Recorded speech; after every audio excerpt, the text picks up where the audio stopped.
Cleveland Browns on SI coverage as the Browns have a big day over in Berea today. Brendan Gulick, Anthony Moeglin with you. It is roster cutdown day.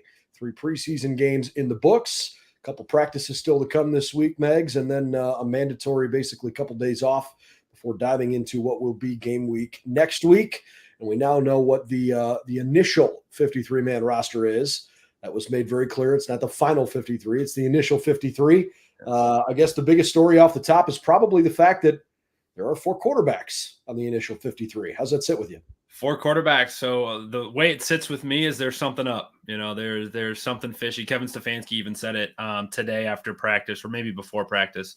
Had mentioned exactly what you said. This roster is not set. It is not complete. And truthfully, the way that the rules are structured in the roster. In a roster creation, you're not carrying 4 quarterbacks. So that tells me that there's something in the works. And the reports today out of Berea were that there was 2 names in trade talks, not just one. It was Jameis Winston and Tyler Huntley, which is a little bit of a surprise. We've heard Dorian Thompson-Robinson's name get thrown around, but today it did surface that Jameis Winston is getting some interest and some love, and that kind of changes the conversation a little bit from what most fans, I think, were expecting to hear out of that. Yeah, I guess I'm trying to figure out exactly how I would interpret that. My first thought is that, Jameis has been a starter and a productive player in this league. I don't know that I would say he's been a star, but he's certainly been productive. Obviously, he came into the league as a big-time star, right? Number 1 overall pick. Maybe he showed some teams enough in preseason, and everybody is saying Deshaun's healthy. He's the guy that if you got a legitimate number 2 quarterback who could be a starter, and there's a lot of teams out there that need quarterback play, well, maybe they're calling to see what it would take for Cleveland to move him. Maybe there's not really an imminent need for Cleveland to move him, but they're willing to take phone calls on somebody. That's probably where I gravitate.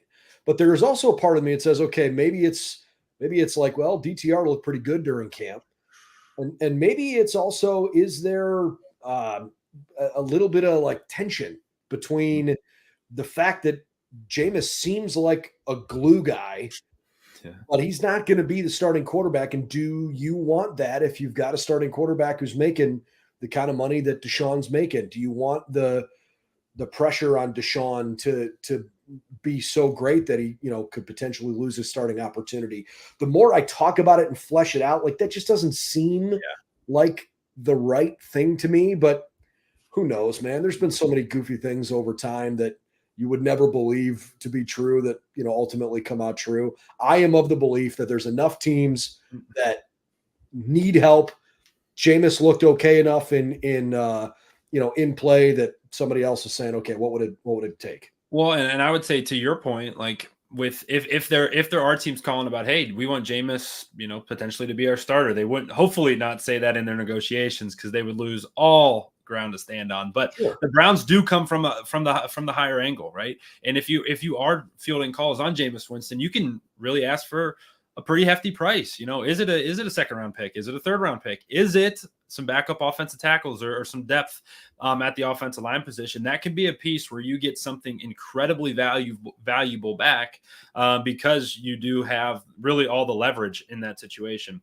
I would say on the flip side, I fall in with option 2. Give me door 2 that you presented there. I think what you saw at Dorian Thompson-Robinson is enough to be like, we got a guy in this dude. And I think that there's a couple pieces of that. The first is that he did have 1 interception, right? 1 turnover in that Vikings game. And yes, it was the pass. The guy hit a crosser. It was a little bit behind him, hit him in the arm, kind of ball bounced kind of up in the air, and it was picked off. However, outside of that, the guy was incredibly efficient. And he showed the growth that you needed to see and you wanted to see coming into season number 2.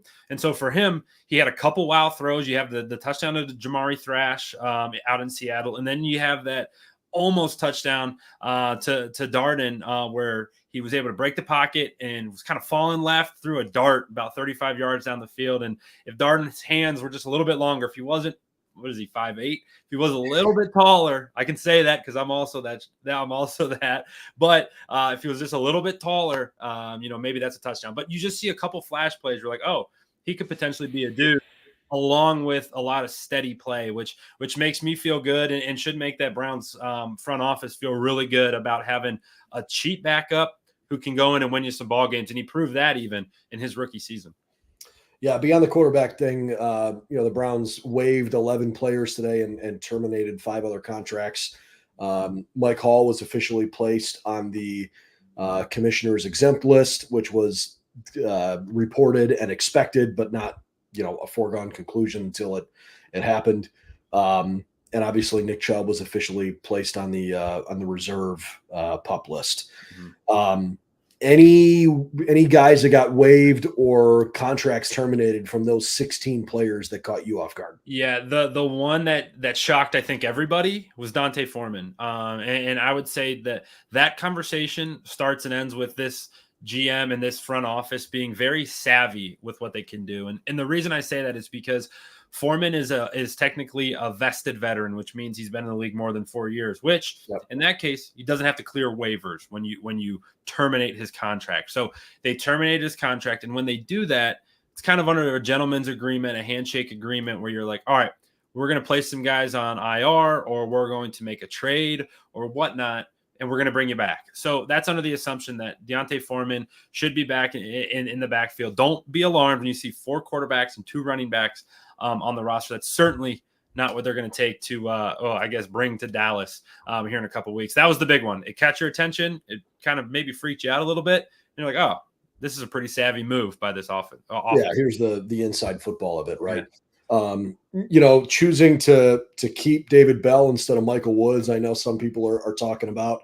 The one that caught me a little bit more off guard was basically choosing to waive Siaki Ika, not necessarily because of performance, but simply it's almost an acknowledgement of, hey, we whiffed. And sometimes you swing and miss in the draft, like that happens. But a guy you drafted in the 3rd round last year that you think is going to be part of your future, that's especially given where you don't know what's going to happen with the Mike Hall situation. That one caught me a little off guard. That's an interesting one, and I think it's for me, that is your prototypical dog eat dog world, man. They came in and that defensive line room was much improved. This offseason, it was very much so supplemented by some people in the free agency. You talk about Shelby Harris coming back. You talk about Mo Hurst coming back. That joins the room with Dalvin Tomlinson, Quentin Johnson, who is obviously going to be an impact player for these Cleveland Browns this season. You come in and then you draft Mike Hall, and obviously we don't know the Mike Hall situation, but for Siaki Ika, it's, hey, the writing was kind of on the wall. And I'm telling you, after the second preseason game, you kind of knew what was coming. He was playing late into those games. And I think I saw a stat today on X. It was that he played in 95 snaps and had 1 tackle. So that's a big sample size, relatively small, but for this offseason, a big sample size where if you're a 3rd round pick, you should be showing out in the preseason against potentially some backups. The fact that wasn't the case was pretty much all you needed to see for that situation. Yeah, no doubt about that. Plenty more to come as the week unfolds for the Cleveland Browns. Again, it's the final week before we get things underway. The Dallas Cowboys coming to town next weekend on Sunday, about a week and a half from now. For all the latest, si.com/NFL/Browns. We got you covered there. Certainly on this YouTube channel as well. Cleveland Browns on SI.